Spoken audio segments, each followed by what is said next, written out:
Bonjour à toutes, bonjour à tous, vous êtes bien sur Sabiopod, je suis votre hôte, Anthony Franck, et Sabiopod est un podcast qui traite, discute en long, en large et en travers de science-fiction et de fantastique sur tous les supports possibles et inimaginables auxquels l'espèce humaine a pu penser jusqu'à présent. Aujourd'hui, nous allons discuter de l'avant-dernier livre de la série Dune qui a donc été écrite par Frank Herbert. Il s'agit des Hérétiques de Dune. Alors, pour envisager ce bouquin, je vais devoir faire un petit récap, puisque on se trouve environ, si ma mémoire est relativement claire sur le sujet, environ entre...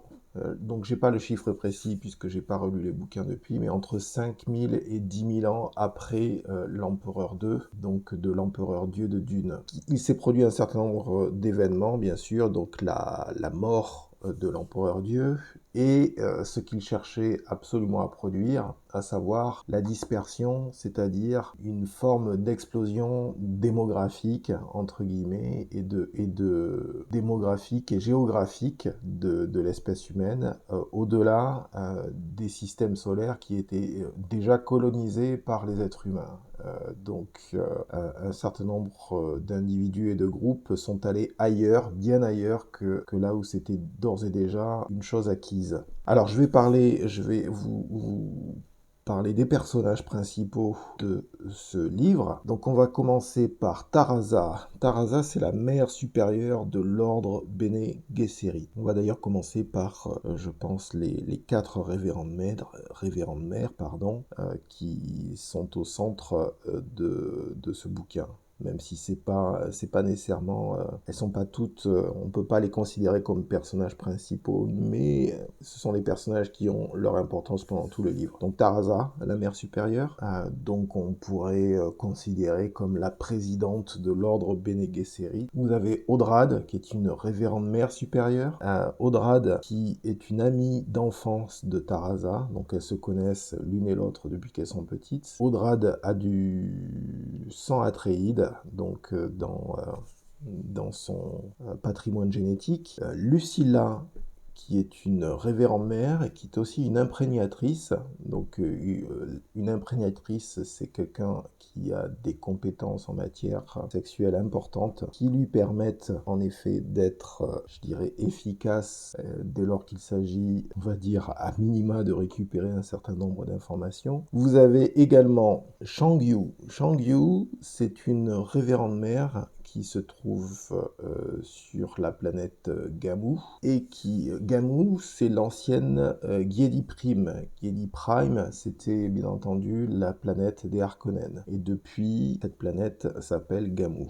Donc des milliers d'années ont passé, donc vous vous rendez bien compte que le nom d'une planète effectivement peut changer entre-temps. Vous avez bien sûr en termes de lieu, puisque j'en étais à la planète Gamu, vous avez la planète Arrakis qui ne s'appelle plus Arrakis, qui s'appelle juste simplement Rakis. Vous avez un Gola dont je tairai toujours le nom, qui est toujours le même Gola depuis l'Empereur Dieu et depuis le Messie de Dune, en fait, c'est toujours le même personnage.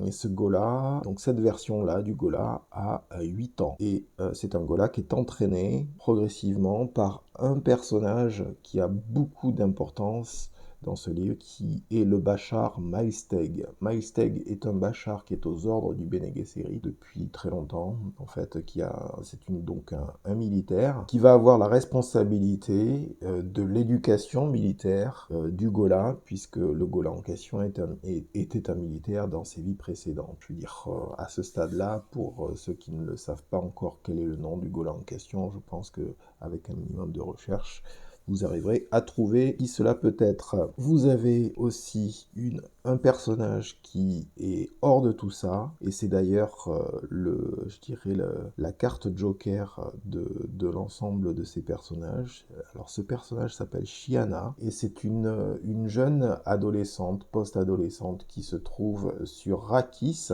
donc, dont je parlais précédemment, et qui a on va dire, sans dévoiler un certain nombre de scènes, a un rapport particulier avec les vers des sables. Donc c'est à peu près je dirais, l'essentiel. Vous avez aussi, oui, en effet, Burz Mali, qui est le commandant en second de Maïsteg, et qui s'occupe aussi de l'entraînement du Gola. Et vous avez enfin Murbella, qui est une jeune honorée matriarche, qui est un groupe dont on va faire la connaissance dans l'ensemble du livre en question, puisque les hérétiques de Dune, d'une certaine manière, ce sont elles. Alors, c'est la première fois que l'on explore des dissensions fonctionnelles au sein du Bene Gesserit. Donc, ce qu'il faut comprendre déjà, c'est que on est avec un groupe, le Bene Gesserit, qui est plus ou moins en responsabilité au sein de l'Empire. C'est-à-dire qui a pris la responsabilité de garder un maillage politique plus ou moins stable au sein des différentes planètes de l'Empire, puisqu'il n'y a plus de monopole de l'épice. Donc ça, c'est aussi un facteur important, même si finalement ça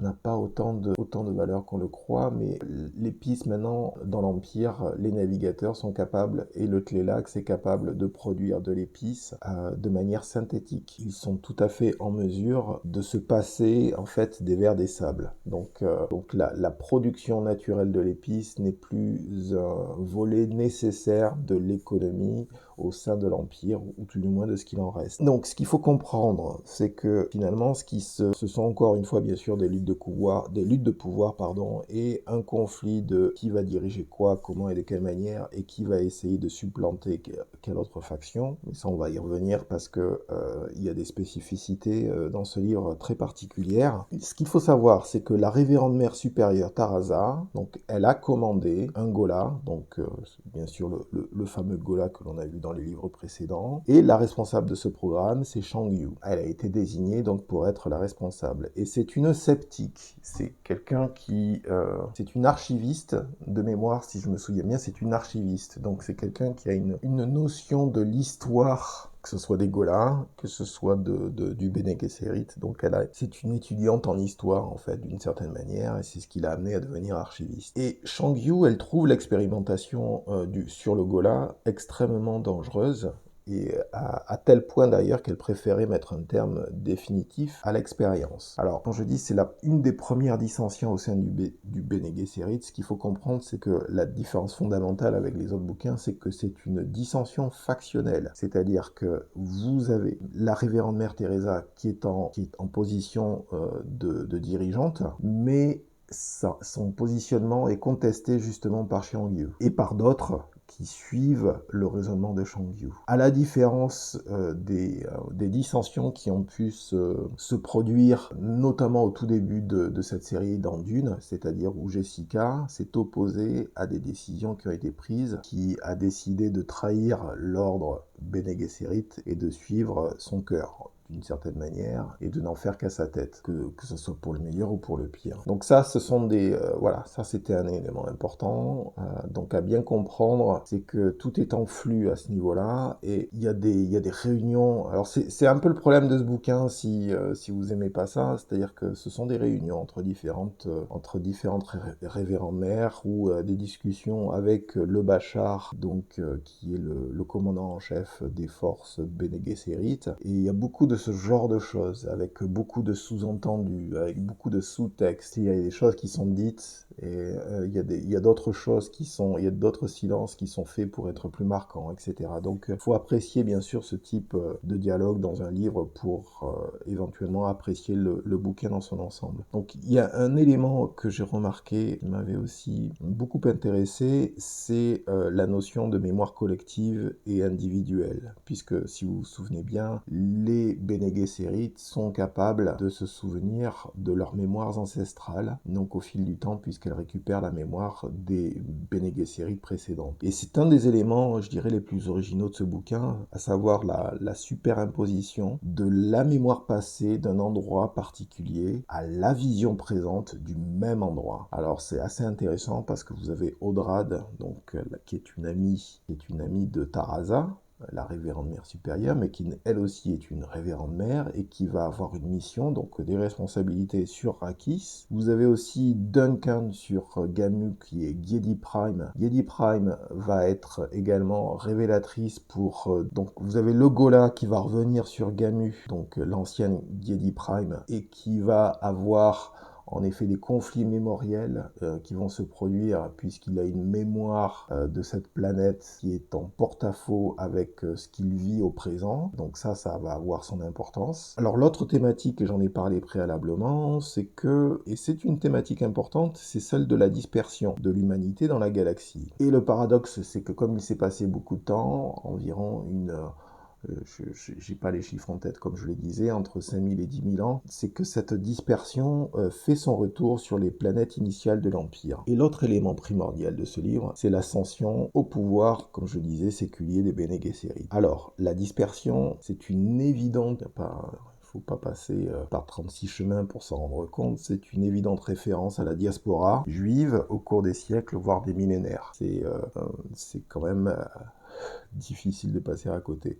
Donc je voulais revenir sur ces histoires de mémoire ancestrale et de mémoire du présent d'un même lieu à des milliers d'années d'intervalle, parce que ça aussi, ça valait la peine en fait de ressentir ce que les personnages, ou d'essayer de comprendre ce que les personnages ressentaient quand ils se trouvaient dans ces situations-là, c'est qu'à un ou deux chapitres d'intervalle, on se retrouve dans l'exploration de grottes qui sont par nature relativement profondes, pour différentes raisons sur lesquelles on ne va pas s'étendre maintenant. Donc l'une sur Gamu, comme je disais, Gedi Prime, anciennement, et c'est un endroit qui a été laissé fabriquer par les Harkonnen, et l'autre sur Rakis, qui est un vestige d'un siège ayant eu son importance. Pareil, je pourrais rentrer dans les noms précis des sièges en question, mais quoique d'une certaine manière, c'est pas trop difficile. Si vous suivez Dune depuis le début, vous savez de quel siège je parle, c'est pas compliqué, quoi. Néanmoins, ce qui est intéressant, c'est que dans les deux cas, vous avez une révérende mère qui se trouve à chaque fois dans ces endroits-là. Donc elles ont une mémoire particulière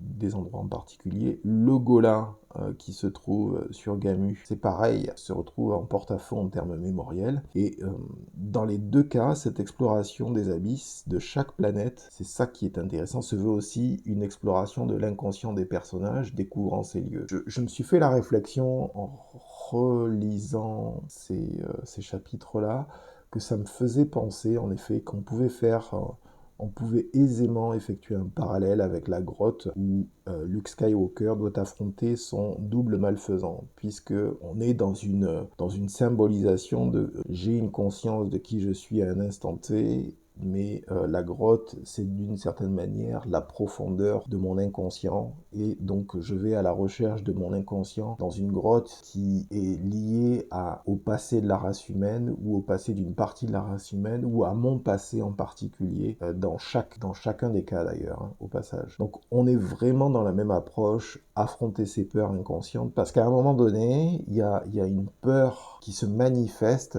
du fait de l'exploration de ces lieux, même si les lieux ne sont pas nécessairement dangereux à l'instant présent, mais ce que symbolisent ces lieux peut être dangereux, tout comme l'inconscient, si on n'en tient pas compte, peut être quelque chose de dangereux. Donc pour le Gola, bien sûr, c'est son passé encore méconnu, et il est évident que des émotions concernant ce Gola sont là, tourmentées, et qui ne demandent qu'à sortir. Pour Audrad, la révérende mère du Bene Gesserit, qui est en mission sur Rakis, quel message le tyran, ou plutôt l'empereur Dieu, comme il était connu, leur a laissé comme héritage? Quel message le tyran leur a laissé à l'ensemble de l'humanité? Il ne faut pas oublier que ce qu'il dit est glaçant, mais plus que réaliste. Je ne veux pas traduire, je ne veux pas paraphraser bien sûr ce qui est dit à ces moments-là, mais d'une certaine manière, rien ne dure en substance, puisque lui-même n'est plus là, même malgré le fait qu'il ait été sur place pendant 3400 ans. Donc l'autre thématique plus ou moins cachée est celle de la survie des différentes cultures en face de la dispersion humaine qui revient. Est-ce que c'est ça aussi qu'il faut comprendre? C'est que vous avez un reliquat de ce qu'était l'Empire qui est toujours là. Les planètes sont toujours là, elles sont toujours peuplées, que ce soit Salus Secundus, que ce soit Gamu Giedi Prime, que ce soit Wallach 9. Donc toutes ces planètes sont peuplées. Donc c'est difficile. Vous avez donc une population qui est restée sur un certain nombre de planètes, et vous avez la dispersion, donc toutes ces personnes qui sont parties ailleurs, qui sont allées voir ailleurs, qui ont grandi ailleurs, qui ont évolué ailleurs que dans les systèmes en question, reviennent vers l'Empire. Donc c'est difficile de ne pas y voir un certain conservatisme, parce que et voire un conservatisme profond d'ailleurs, par lequel des cultures établies se sentent menacées par une immigration impossible d'arrêter. Hein, comme si vous aviez des vagues et des vagues et des vagues de personnes qui arrivaient. Et là, on sent très clairement une forme de conservatisme. Si vous vous trouvez dans un système où il y a un certain équilibre, vous ne voulez pas que l'équilibre en question soit menacé par des éléments externes. Donc, dans les hérétiques de Dune, les factions, les guildes encore présentes, vous avez bien sûr donc le Bene Gesserit, et dans une forme plus ou moins assumée de pouvoir séculaire, et quelque part d'une certaine manière, étant donné l'ordre en question de pouvoir religieux. Vous avez le Bene Tleilax, bien sûr, qui est toujours là, dont on va voir un certain nombre d'éléments un peu plus encore. Vous avez la prêtrise de Rakis, vous avez les navigateurs de la guilde, et tous d'une certaine manière sont menacés dans leur existence par cette fameuse dispersion humaine, hein, qui a décidé de revenir. Et en même temps, enfin, c'est aussi ça qui est paradoxal, c'est que c'est bien ce que voulait l'étau de l'empereur Dieu, une dispersion de l'humanité dans la galaxie afin de garantir sa survie. Mais, alors, un autre élément qui est indiqué, c'est que si les enfants de cet empire reviennent sur les lieux initiaux de l'empire en question, ça signifie qu'ils sont menacés. C'est un des éléments du bouquin qui est assez difficile à appréhender parce qu'on sent qu'il y a une menace latente et qui fait que justement ces populations reviennent vers les fondations de l'empire initial, mais on ne connaît jamais la nature de la menace en question. Donc il y a quelques petits éléments où vous avez à un moment donné, il y a la description d'une race mutante en fait qui est entre le félin, entre le féin et entre l'être humain, donc qui sont utilisés plus ou moins comme animaux domestiques, mais avec une capacité à la sauvagerie et une capacité et une réactivité violente, une réactivité face à la violence possible, en tout cas. Ça montre bien qu'il y a des éléments supplémentaires par rapport à l'humanité qui commencent à se montrer peu à peu, et que ces éléments ou ces êtres vivants, mais qui ne sont pas totalement humains, ont commencé à faire peur à une partie de l'humanité. Donc ça signifie qu'il y a dû y avoir des conflits. Donc ça signifie que les conflits n'ont pas toujours été en faveur de cette dispersion, et c'est pour ça qu'ils sont...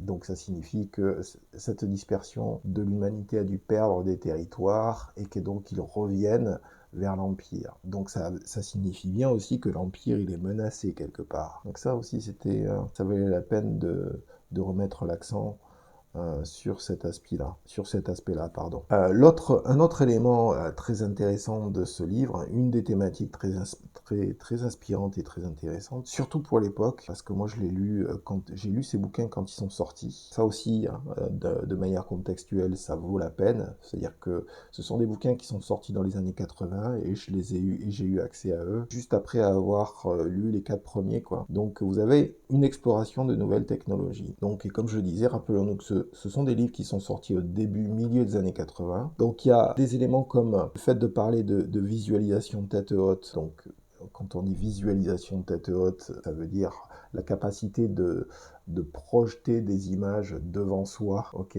quel que soit en fait le type d'appareil qui est utilisé. Donc visualisation tête haute à partir d'images et de schémas qui sont, et là dans ce cas-là, dans le cas spécifique de ce livre, projection d'images et de schémas, mais sur la rétine directement, ça ne voit le jour qu'un peu plus tard.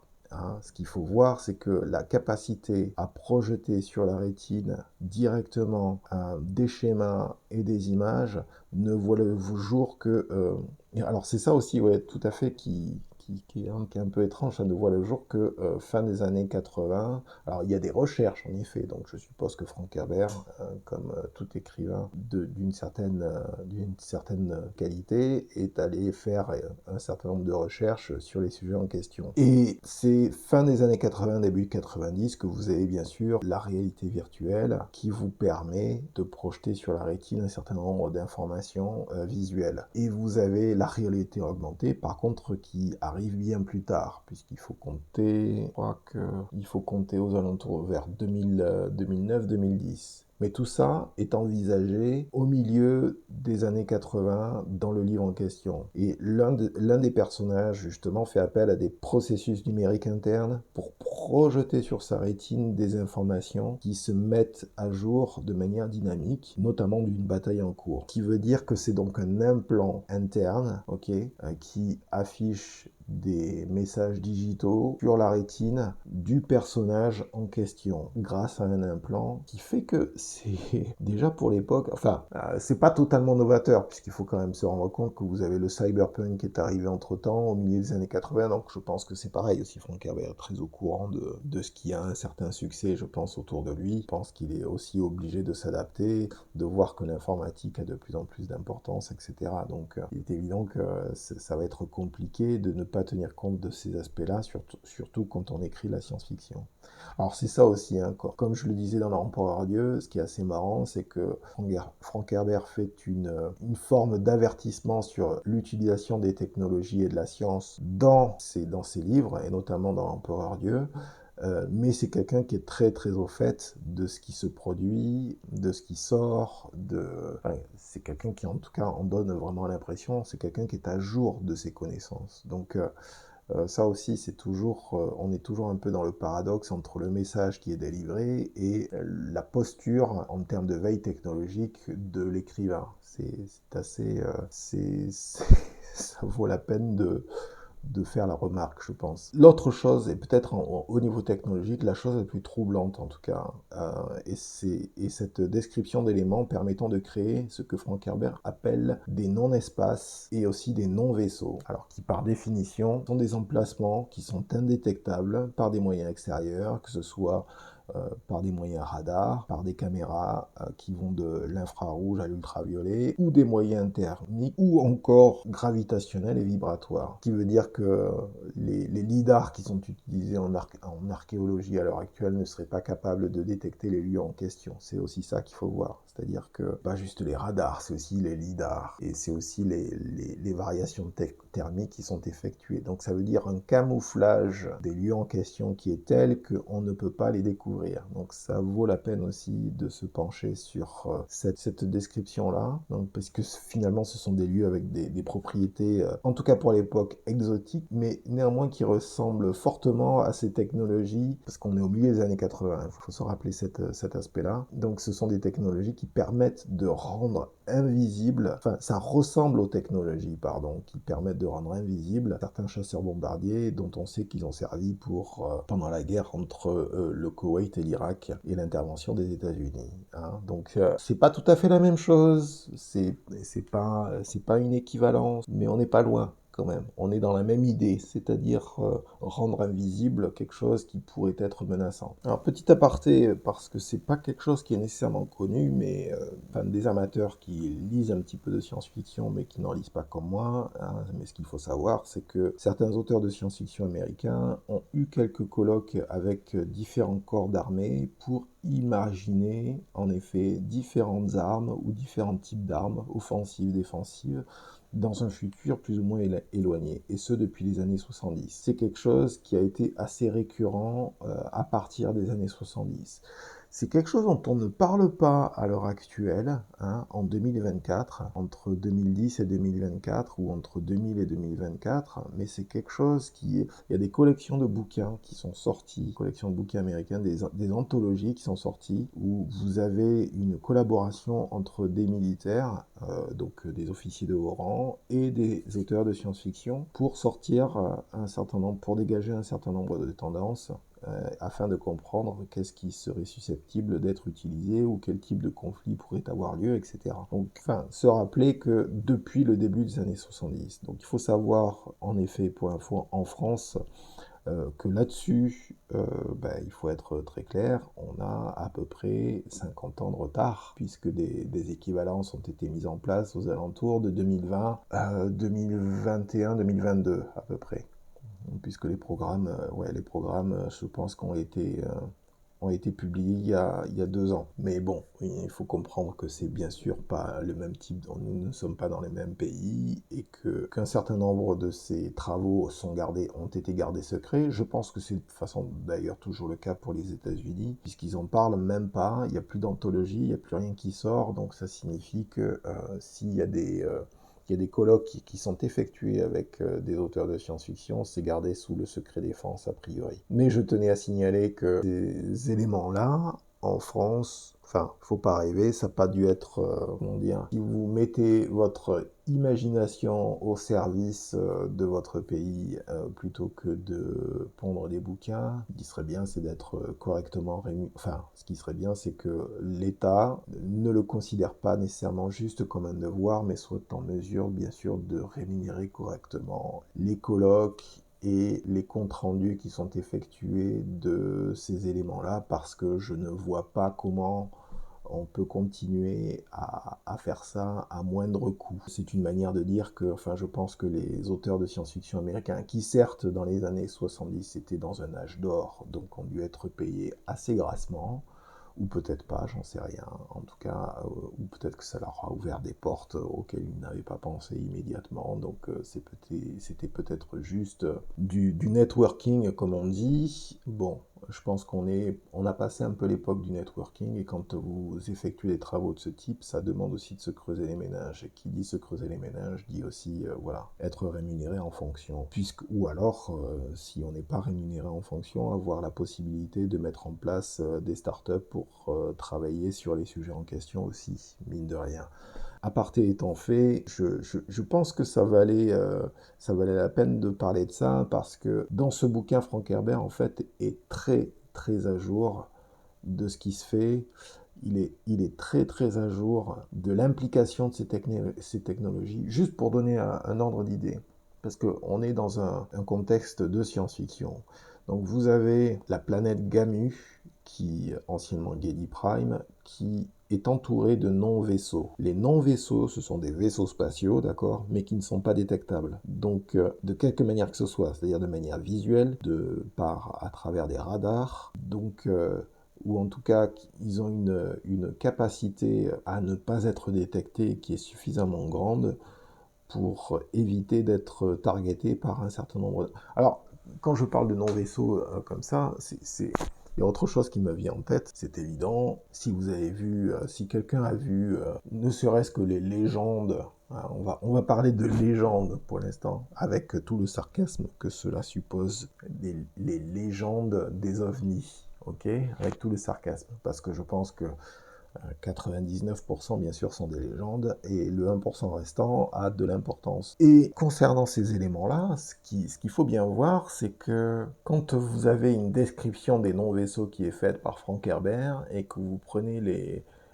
1% d'observation des ovnis, UFO, UAP, quel que soit le terme et l'acronyme que l'on utilise, vous vous rendez compte que Frank Herbert a repris quasiment trait pour trait les observations qui ont été faites de ces éléments-là dans la réalité, et les a transposées dans son univers aussi.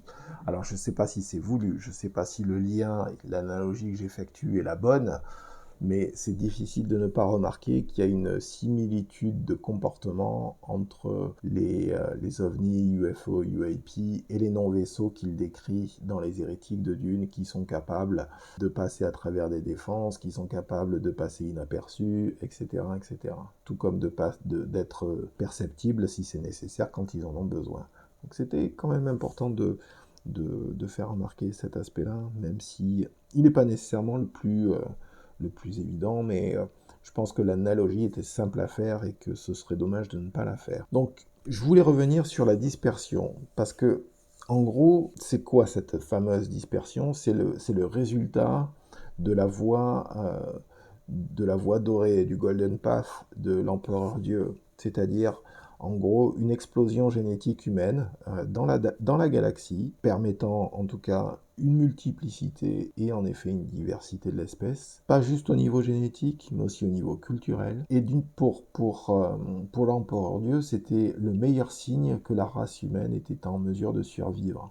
À savoir, c'est le meilleur signe de santé qu'une espèce animale quelle que soit l'espèce animale en question, en tout cas si c'est l'espèce animale dominante, c'est le meilleur signe de santé qu'elle peut donner. C'est l'expression de sa variété biologique et de comportement. Et dans le même temps, ce qu'il faut voir bien sûr, c'est que sur les restes de l'Empire galactique de l'Empereur, Dieu, vous avez des pouvoirs établis comme les guildes qui cherchent à perdurer à tout prix, comme tous les pouvoirs établis bien sûr, et surtout qui ne veulent pas se dissoudre. Et pour cela, qui cherchent un moyen imparable de pérenniser leur mémoire globale, en fait d'une certaine manière leurs différentes cultures.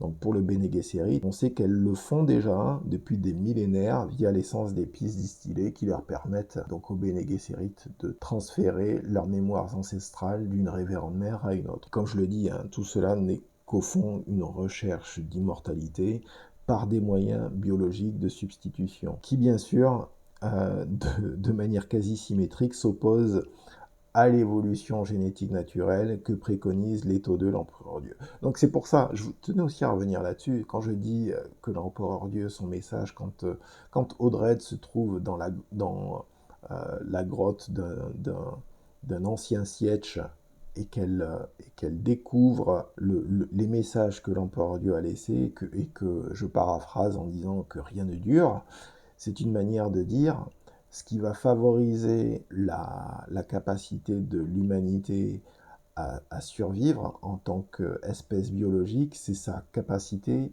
à rester variée. Donc ça aussi, c'est absolument pas conservateur. Il y a quelque chose de... Enfin, c'est très darwinien. C'est ça, c'est un peu le problème d'ailleurs avec Frank Herbert.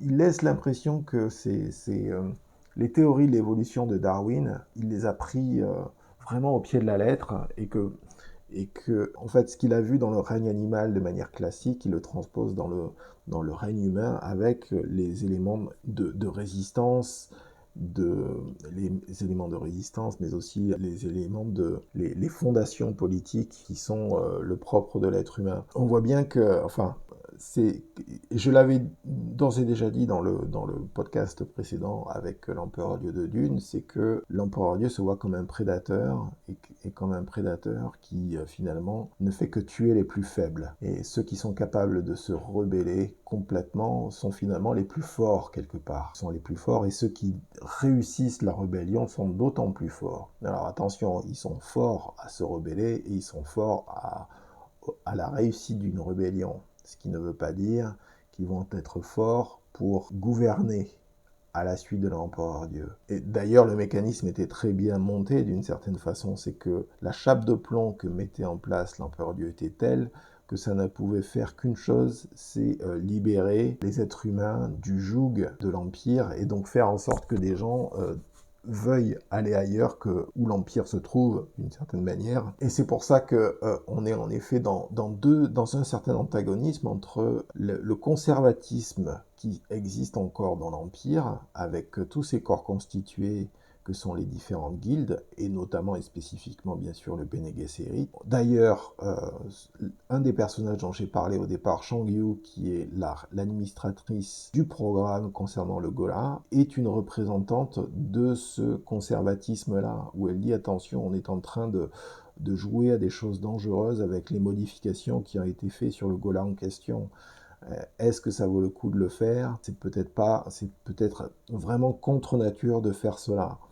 Donc il y a tous ces éléments-là qui montrent bien que les conflits latents entre conservatisme et progressisme sont très très présents en fait dans ce bouquin. Alors je pense qu'il est temps de revenir sur les antagonistes de ce bouquin, qui lui ont donné le titre d'ailleurs, les hérétiques de Dune, puisque les hérétiques sont en fait les honorés matriarches.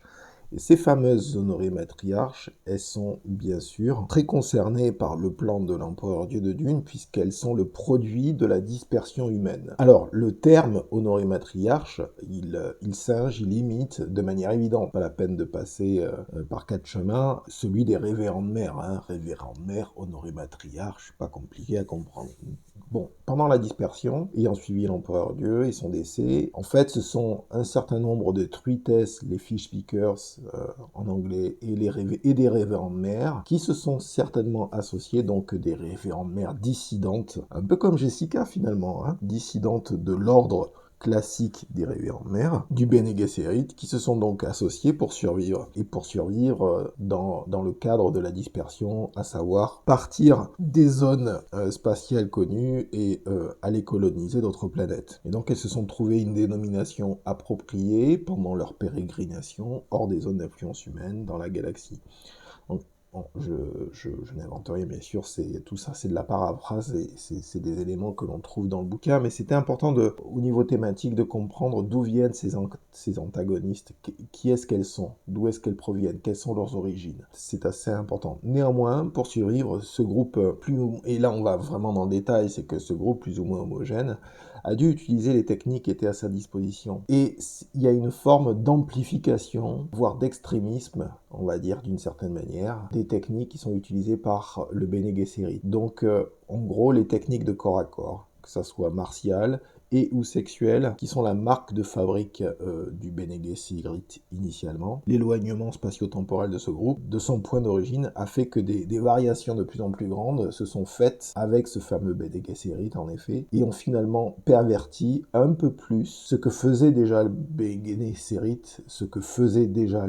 Gesserit préalablement. Et dans ce contexte, les honorés matriarches font figure ce sont des drogués du pouvoir. Pour elles, il n'y a que le pouvoir qu'elles détiennent sur leurs serviteurs, à savoir la jambe masculine, qu'elles dominent. Il faut bien comprendre, c'est qu'il y a un rapport de domination qui s'effectue, qu'elles dominent grâce à une dépendance induite forte à la sexualité. Donc on va bien plus loin qu'une domestication réciproque à travers le sexe. Ici, il s'agit d'un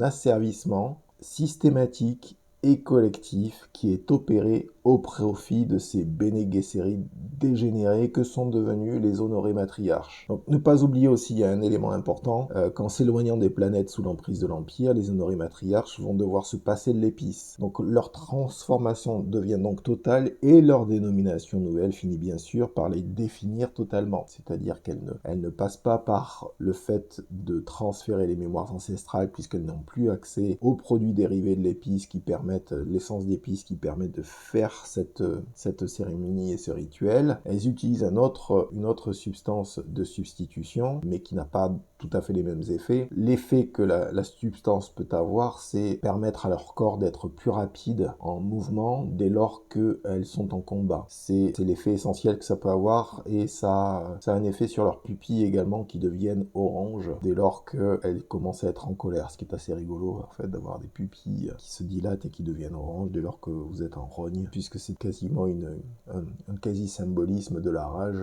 que quelqu'un peut avoir à un moment donné. Concernant ce groupe antagoniste, les honorés matriarches, il faut savoir que quand elles reviennent, et on les voit pas nécessairement, je ne dévoile rien quand je dis ça, mais quand elles reviennent dans la sphère humaine classique d'influence de l'Empire, où se trouvent les Bene Gesserit, ce qui est intéressant, c'est qu'elles arrivent avec leur richesse. Lorsque les honorés matriarches arrivent sur Gamu, elles se font plutôt discrètes en tant que groupe, donc elles ont une manière d'envahir les interstices de la société civile, les bas-fonds, la prostitution, jusqu'à ce qu'elles trouvent une cible intéressante, donc de la société civile, voire d'autres types d'ailleurs d'individus, mais sinon elles se font plus remarquer par leur investissement bancaire en termes de propriété et en termes territorial. C'est ça qui est aussi intéressant, c'est qu'elles créent un maillage financier sur Gamu, doublé d'un maillage orbital avec les non-vaisseaux, qui montent la garde en orbite tout autour. Parce que finalement, ils ont décidé que Giedi Prime, anciennement Giedi Prime Gamu, allait devenir plus ou moins la capitale, là où elles allaient se positionner. Mais ce qui est intéressant, c'est que, et c'est là où tout le conflit a lieu finalement dans ce livre, c'est qu'elles n'ont pas de pouvoir politique. Elles n'ont pas le pouvoir politique en main sur Gamu. C'est toute la question qui se pose, c'est comment transformer ce pouvoir financier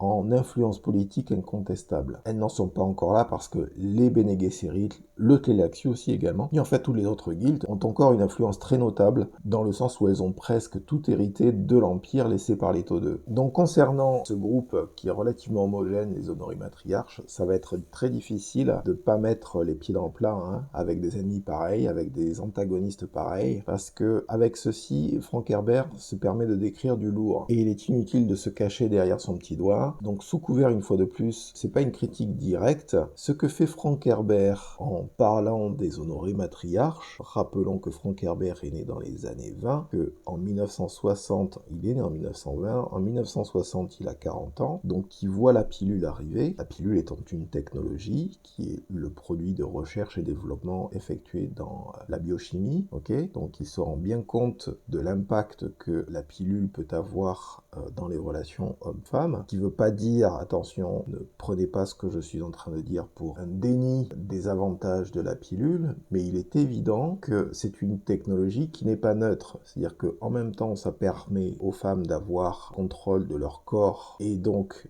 de la reproduction, ce qui est évident et ce qui est une bonne chose, mais ce qui en même temps aussi permet un certain nombre d'excès sur lesquels j'ai pas besoin de m'apesantir, tout le monde m'aura compris. Et la question, elle est de savoir est-ce que c'est une bonne, est-ce que c'est une mauvaise chose. En fait, c'est même pas la question, c'est de savoir est-ce que c'est une bonne ou est-ce que c'est une mauvaise chose, parce que c'est finalement le mauvais angle par lequel traiter le sujet, c'est est-ce que l'utilisation excessive de ce type de technologie a des effets destructeurs. C'est plus précisément ce type de question qu'il faut se poser. Et c'est clairement ce que fait Frank Herbert en utilisant les honorés matriarches comme des espèces de succubes d'ordre sexuel, ok, qui sont capables de dominer totalement la jante masculine à travers la sexualité et qui leur permettent de leur dire maintenant tu fais ce que je te dis de faire. Vous comprenez? C'est de ça qu'il s'agit. C'est précisément et clairement de ça qu'il s'agit. Et il le fait de telle manière, il grossit le trait puisque c'est un groupe relativement homogène. Ce sont des antagonistes et c'est un groupe relativement homogène. Donc c'est un groupe qui va fonctionner systématiquement toujours de la même manière. Donc quand je disais tout à l'heure qu'il y a un excès concernant l'utilisation de ce type de pouvoir, c'est en tant que groupe, elles utilisent ce pouvoir pour avoir toujours encore plus de pouvoir. Donc elles créent un phénomène de dépendance et de drogue vis-à-vis de la moitié de la population qui les représente, ou des trois quarts, on n'en sait rien là finalement pour le coup. Et tout ça pour obtenir toujours un peu plus de pouvoir, c'est-à-dire avoir plus de pouvoir sur un certain nombre de personnes, ce qui permet d'élargir le nombre de personnes sur lesquelles elles ont de l'influence, et ce qui permet bien sûr, en tant que groupe, de s'élargir, et donc d'avoir plus d'importance et plus d'influence en termes politiques. Faut pas se cacher derrière son petit doigt. Ce que fait Frank Herbert parlant de ça, c'est qu'il ose, là où d'autres n'ont pas osé, parler d'excès du féminisme. Il ne dit pas que le féminisme est une mauvaise chose. Il ne dit pas qu'à un certain stade, sur un certain nombre de sujets, le féminisme n'est pas une mauvaise chose. Je le rejoins là-dessus, si il y avait quelques personnes qui avaient quelques doutes que ce soit, mais il indique que comme toute idéologie, et c'est ça que j'apprécie en termes de profondeur de la pensée, c'est qu'il indique que comme toute idéologie, quelle que soit l'idéologie, il y a toujours des extrémistes qui vont utiliser l'idéologie en question et les moyens technologiques qui sont associés à l'idéologie pour exercer encore plus de pouvoir, que ce soit destructeur ou pas destructeur, c'est-à-dire aller dans l'excès. Donc ça c'était intéressant, ça c'était extrêmement valable. Je pense que très honnêtement, c'est un des bouquins qui m'a mis la puce à l'oreille au milieu des années 80 et qui m'a donné après envie d'essayer de comprendre un petit peu plus ce qu'était le féminisme, parce que j'étais relativement jeune bien sûr, dans les années 80 c'est certain, mais en tout cas j'ai commencé à me renseigner un peu plus une dizaine d'années après, fin des années 90, je traînais sur des forums américains de féministes pour voir ce qui se disait, voir ce qu'elles se racontaient entre elles, etc. J'étais curieux, quoi, tout simplement, j'avais besoin de comprendre de quoi il s'agissait. Je crois que je comprends un peu mieux, mais néanmoins, la distinction est importante, c'est-à-dire que vous avez en effet des gens qui sont modérés. Il y a aussi un autre aspect d'ailleurs dans le féminisme globalement qui a son importance, c'est-à-dire que vous avez, alors encore une fois, tout ce qui se passe à l'heure actuelle sur les dénonciations, au cas où on me fasse un procès d'intention, tout ce qui se passe concernant les dénonciations, personnes de sexe masculin qui se permettent de faire des choses qu'ils ne devraient pas se permettre de faire, dans des contextes notamment professionnels, je suis tout à fait en faveur, c'est très bien qu'il y ait des dénonciations, et c'est très bien qu'on puisse arrêter ce genre de comportement, c'est parfait. Mais voilà, le problème, c'est que on ne parle pas, comme si c'est une idéologie qui se veut libératrice, on ne parle pas des éléments éléments qui seraient dominateurs dans cette idéologie en question, et on ne parle pas des éléments extrémisme en termes de comportement qui pourrait avoir lieu aussi également. Donc ça vaut la peine d'être dit, ça vaut la peine d'être compris dans ce bouquin, de comprendre que les luttes de pouvoir peuvent aller très loin, que la sexualité est un lieu de pouvoir, encore une fois, et qu'il n'y a pas que les hommes qui utilisent la sexualité, bien sûr, comme forme de domination. Ne pas croire que la majorité des hommes fonctionnent comme ça, c'est très souvent, bien sûr, des hommes en situation de domination et de contrôle assez absolu qui se permettent un certain nombre de choses qu'ils ne devraient pas se permettre de faire, c'est évident. Mais il y a un autre aspect dans lequel je vais revenir un peu plus tard, qui vaudra la peine d'être évoqué. Mais néanmoins, pour revenir sur le sujet, Frank Herbert ne critique pas tant, comme je le disais, le féminisme en lui-même, mais plutôt les excès qu'il est susceptible de produire, notamment par l'utilisation d'une technologie particulière, quelle que soit la technologie, qu'elle soit d'ordre mécanique, électronique, biologique, la pilule. Rappelons aussi que le féminisme est une idéologie, comme je le disais, et qu'aussi bonne soit-elle, les intentions premières peuvent être détournées, en effet, par des extrémistes, et ça, c'est important. Donc, ce qui est bien avec ces antagonistes, les honorés matriarches, c'est que, en fait, c'est la version boursouflée des Bene Gesserit. Voilà, parce que, faut pas rêver,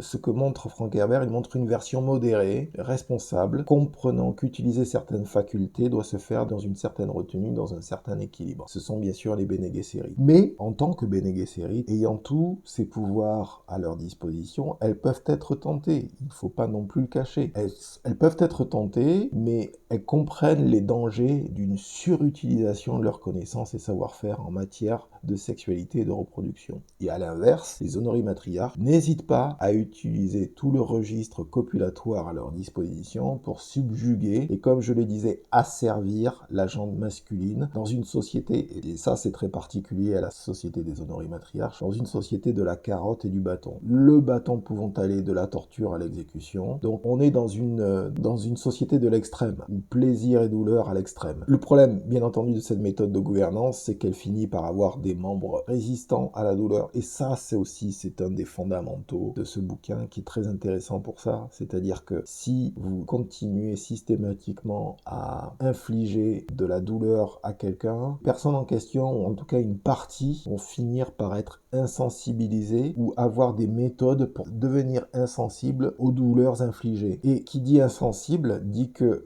si vous finissez par avoir des membres résistants à la douleur, vous avez un renversement de vapeur absolu qui devient possible, c'est-à-dire rébellion, destruction, enfin le cycle classique, etc. Donc et bien sûr, nous sommes dans Dune. Il fallait donc trouver un joker à la hauteur des honorés matriarches et de leur volonté de contrôle. Évidemment, j'ai nommé le Bashar du Bene Gesserit, Miles Tegg, qui va justement montrer à quel point son héritage génétique, puisqu'il a des origines atréides, ainsi que, bien sûr, et il ne faut pas non plus les négliger, ses expériences diplomatiques et guerrières vont être difficiles à gérer par des pouvoirs ayant des velléités tyranniques. C'est-à-dire que c'est ça aussi qui est intéressant, c'est que Miles Tegg, en tant que personnage, il se fait pas d'illusions sur le Bene Gesserit. Il sait que c'est une structure, c'est un organe. Il est marié à une Bene Gesserit aussi. Ce sont des structures qui sont amenées à essayer de gérer le pouvoir. Donc elles le veulent, mais elles veulent le faire. Elles ont compris que, surtout après tout le passé tyrannique qui a pu être montré, elles veulent l'exercer d'une manière équilibrée, d'une manière saine. Elles ne veulent pas se mettre dans des postures tyranniques et dictatoriales. Et elles se retrouvent en face de l'image inversée donc les honorés matriarches, qui sont l'image opposée de ce qu'elles sont, et qui sont des tordus du pouvoir, et qui veulent du pouvoir sur tout le monde, tout le temps. Donc c'est intéressant, c'est de voir que le Bashar, il est capable de naviguer avec le Bene Gesserit, et de se rendre compte que pour lui, les honorés matriarches, c'est l'antithèse absolue, quoi, puisque bon, il va passer par un certain nombre d'épreuves, et ça va justement montrer à quel point son héritage, en effet, va avoir de l'importance, son héritage, à tous les points de vue, que ce soit en termes d'expérience, en termes génétiques, etc. Ce qui ne manque pas de sel, là, pour le coup, et très symboliquement d'ailleurs, c'est que ça montre aussi que la douleur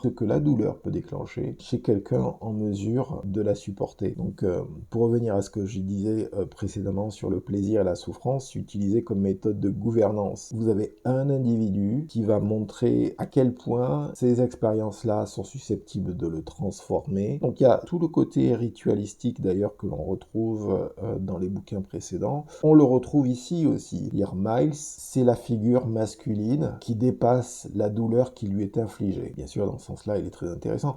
Alors, j'ai pas parlé du Gola trop dans ce bouquin, mais il faut savoir qu'il a son importance. En fait, ce sont les deux personnages. Et d'ailleurs, vous avez deux personnages qui représentent presque des extrêmes. C'est assez marrant à quel point c'est symbolique, tous ces aspects. C'est-à-dire que Miles Tegg passe par la souffrance et la douleur et finit par l'infliger, par la multiplier, par la démultiplier vis-à-vis des adversaires qui sont les siens, en étant pourtant qu'une seule personne. Et le Gola, lui, va devoir faire l'expérience du plaisir infligé. Je mesure ce que je suis en train de dire, hein, du plaisir infligé. Et en fait, il a été programmé pour être en mesure d'y répondre. Il a été programmé par les Tleilaxu d'une certaine manière pour pouvoir y répondre. Et donc, il va répondre au plaisir par le plaisir. Là aussi, c'est très intéressant ce qui est dit d'une certaine manière, c'est que la seule manière, si on essaye de vous infliger quelque chose, la seule manière de pouvoir y répondre dans un contexte sexuel, c'est de répondre de la même manière, donc d'être dans la réciprocité. Donc ça veut dire que si quelqu'un essaye de...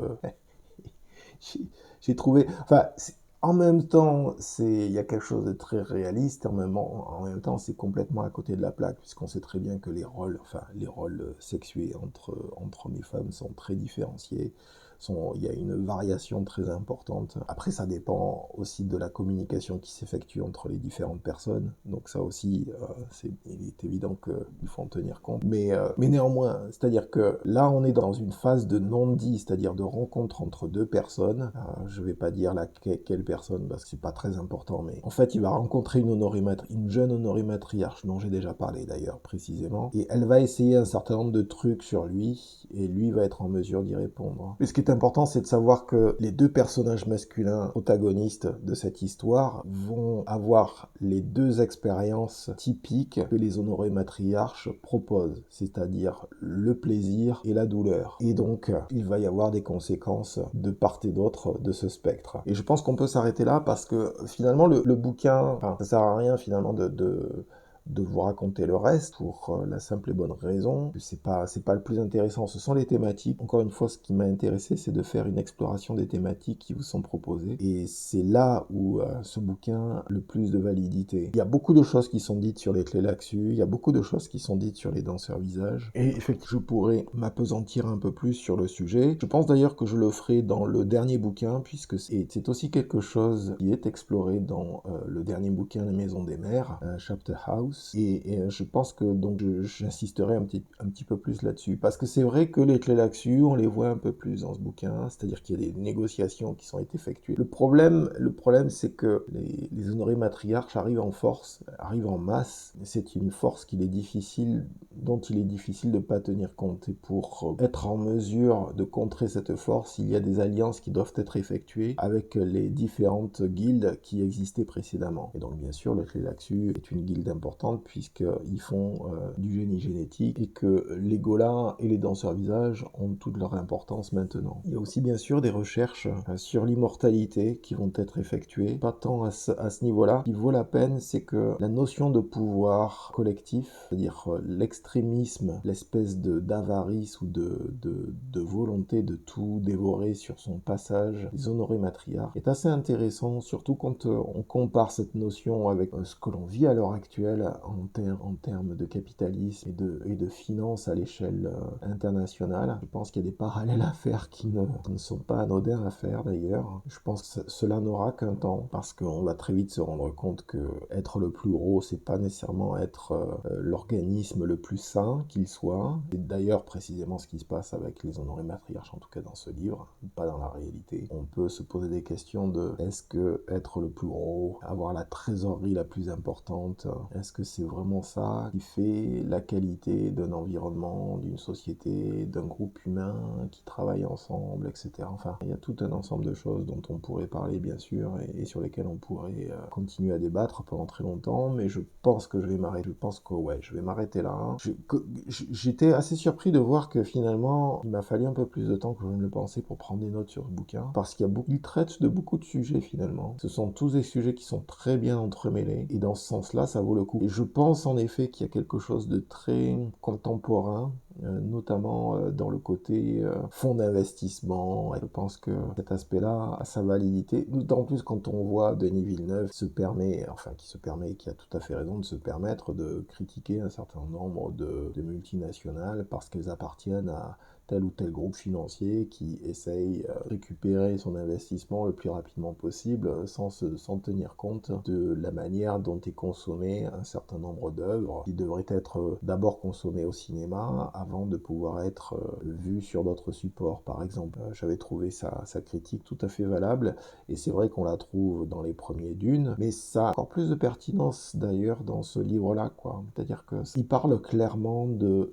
l'invisibilité des systèmes financiers, et en même temps de leur du côté de la gravité et du côté pesant. C'est-à-dire qu'en même temps on les voit pas trop, et en même temps ils sont là partout. Et donc bien sûr dans les années 80 c'était d'ores et déjà le cas, on peut pas dire que cela se soit atténué depuis. Voilà, donc j'espère que vous avez eu une très bonne écoute, et sur ce je vous dis à très bientôt.